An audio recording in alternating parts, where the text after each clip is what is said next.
Hello mga kabayang nurses at welcome na naman sa isang episode ng The Nurse Chronicles. Sa episode na to ay sasagutin uli natin yung mga katanungan nyo sa comment section na hindi ko nasasagot. Gawan ko na lang ng video, mas maganda, di ba? Para mayroon din akong content. Ngayon nag-iisip ako kung anong ipapangalan ko sa segment na to eh. Siguro mas maganda tanong mo, sagot ko.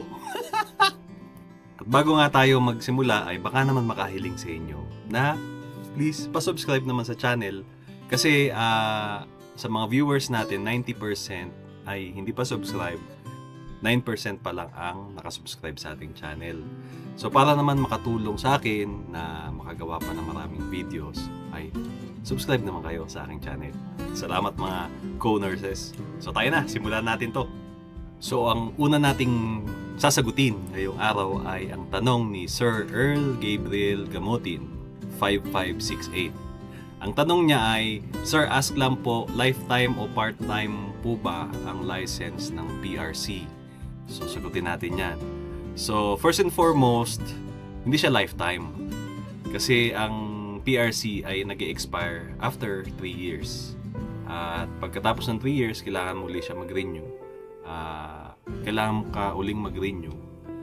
At ang mga kailangan mo sa pag-renew ay ang first ay ang CPD units. Ang alam ko ngayon ay 15 CPD units ang kailangan. At kung expired na to ay pwede mo pa rin itong ipa-renew. Pero may mga penalties ata. So ito ba ay part-time? Ang sagot din ay hindi rin. Ang part-time kasi ay usually ginagamit para sa mga trabaho, hindi sa uri ng lisensya. Ang PRC license ay full license to practice. Yan ang term sa kanya.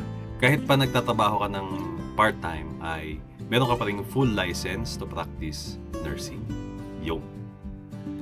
Ayun, sana nasagot ko ang tanong mo, Sir Earl Gabriel Gamotin. Good luck sa'yo at thank you sa panonood.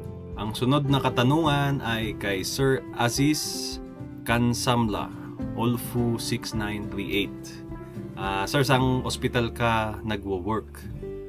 Sa ngayon ay secret muna, pero nandito ako sa Saudi Arabia, MSD Hospital. Hindi ko muna sa inyo sasabihin. Pag naputol na ang aking contract at nakauwi na ako sa Pilipinas, yan. Doon ka na sa inyo sasabihin kasi hindi ko alam kung mabibreach ko yung kontrata ko, sabihin ko online eh. So, better hindi na muna. Salamat sa iyo, Sir Aziz, at sana ay okay ang inyong mga buhay-buhay kung nasaan man kayo.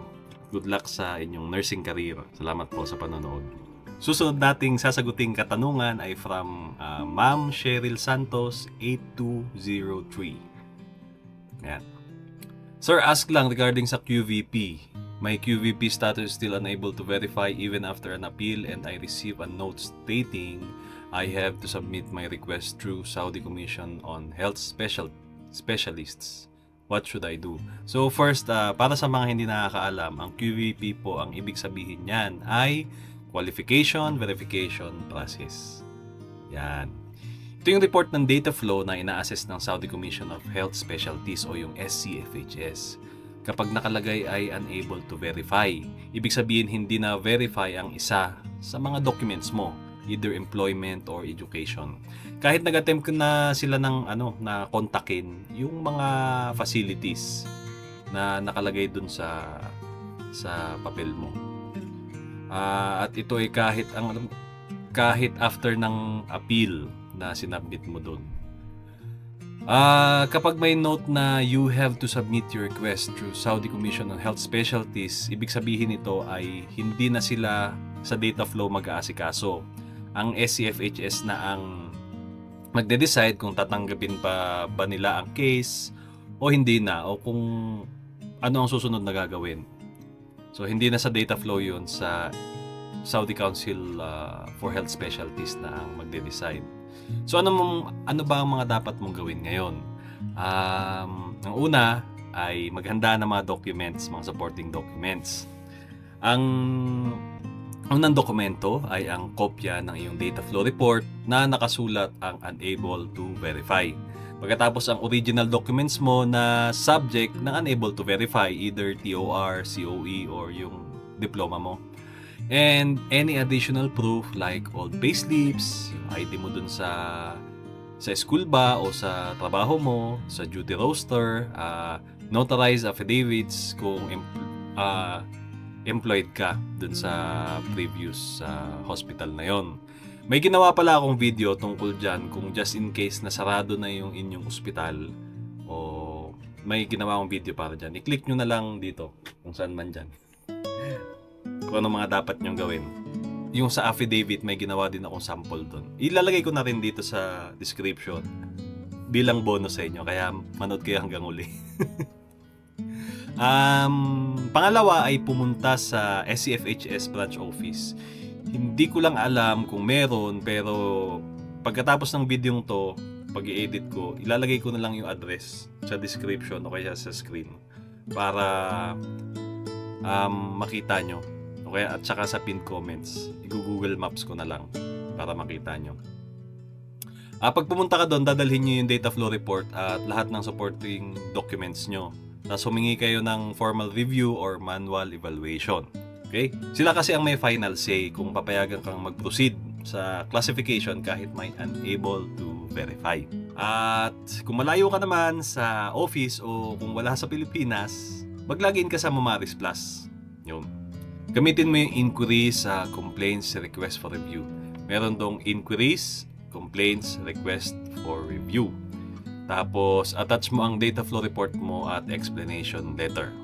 Ito pala mga tips para sa inyo, Miss Cheryl, para sa pag-aasikaso nyo, just in case na pupunta kayo sa office ng SFHS.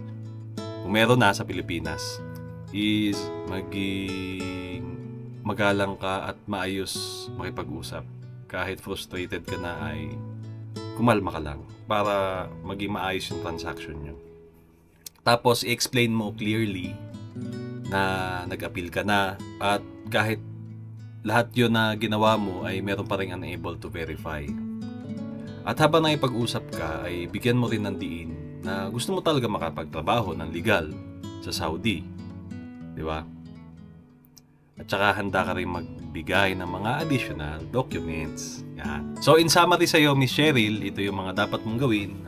Prepare ang data flow report at supporting documents. Pangalawa ay pumunta sa SCFH office or via Mumaris Plus inquiry kung sakaling walang office sa Pilipinas. At pangatlo ay humiling ng manual review or exception para ma-classify ka.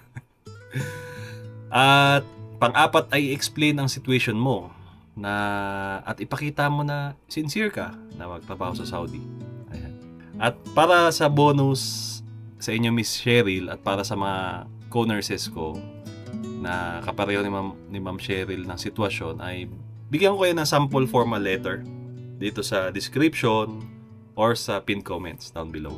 So maraming salamat sa inyo mga kabayan nurse sa pagsubaybay at panonood ng aking mga videos. At yun lang muna siguro. Abangan nyo ang mga susunod na aking mga tanong mo sagot ko episodes.